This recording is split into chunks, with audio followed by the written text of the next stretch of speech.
Hello everyone, welcome back to the channel. आज की इस वीडियो में हम देखने वाले हैं भारत की महान रानियों के बारे में। तो सबसे पहले आती है रानी पद्मावती या रानी पद्मिनी।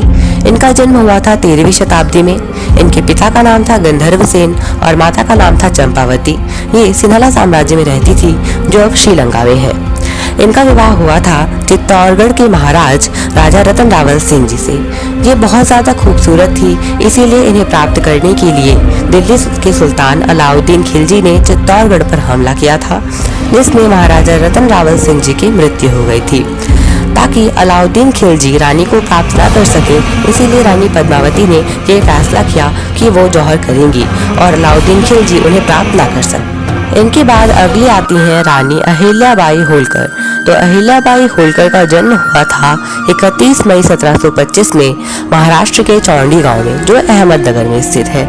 इनका विवाह 8 वर्ष की उम्र में हुआ था मालवा के सूबेदार मल्हार राव होलकर के बेटे खंडेराव होलकर से। इसके बाद इन्होंने शिक्षा ग्रहण करना शुरू किया। उस समय पर स्त्रियों को शिक्षा नहीं दिलाई जाती थी, पर फिर भी इन्होंने पूरी पढ़ाई करी थी और इन्हें शस्त्र विद्या का भी अच्छा ज्ञान था। इन्होंने अपने शासन के दौरान अपनी राजधानी को इंदौर से हटाकर महेश्वर में शिफ्ट किया, जहां पर महेश्वर किला भी बना हुआ है।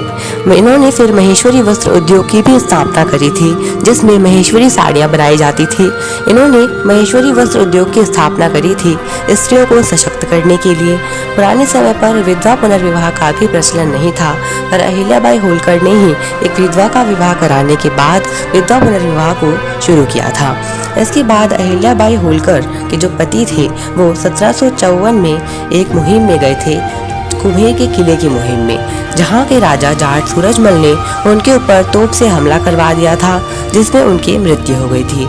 उनके बाद उनके बेटे मालेराव होलकर शासक बने, लेकिन 1767 में उनकी भी मृत्यु हो जाने के बाद 11 दिसंबर 1767 में अहिल्याबाई होलकर रानी बनी। अहिल्याबाई ने अपने शासन के दौरान मालवा राज्य को मजबूत और समृद्ध बनाया। उनकी शासन शैली में न्याय, दया और धर्म के सिद्धांत शामिल थे। उन्होंने कला, संस्कृति और व्यापार को बढ़ावा दिया। इसी के साथ उन्होंने कई सारे मंदिरों का पुनर्निर्माण भी कराया। इनकी मृत्यु हुई थी 13 अगस्त 1795 में 70 वर्ष की उम्र में। के बाद अगली आती हैं रानी किट्टूर चिन्नम्मा। इनका जन्म हुआ था 14 नवंबर 1768 में ककटी विलेज में, जो कर्नाटका के बेलागावी डिस्ट्रिक्ट में स्थित है। इनके पिता का नाम था दुल्लप्पा देसाई और माता का नाम था पद्मावती। इनका विवाह हुआ था राजा मल्लसर्ज से जब ये 15 वर्ष की थी। इनके पति की मृत्यु हुई थी वर्ष 1816 में और 1824 में इनके पुत्र की भी मृत्यु हो गई थी। जिसके बाद इन्होंने एक पुत्र को गोद लिया, जिनका नाम था शिवलिंगप्पा। लेकिन ब्रिटिशर्स ने डॉक्ट्रिन ऑफ लैप्स लगा दी थी, जिसके कारण वो उन्हें शासक नहीं बना सकती थी। लेकिन रानी चिन्नम्मा ने अपना राज्य ब्रिटिशर्स को नहीं दिया और उनसे लड़ाई करी।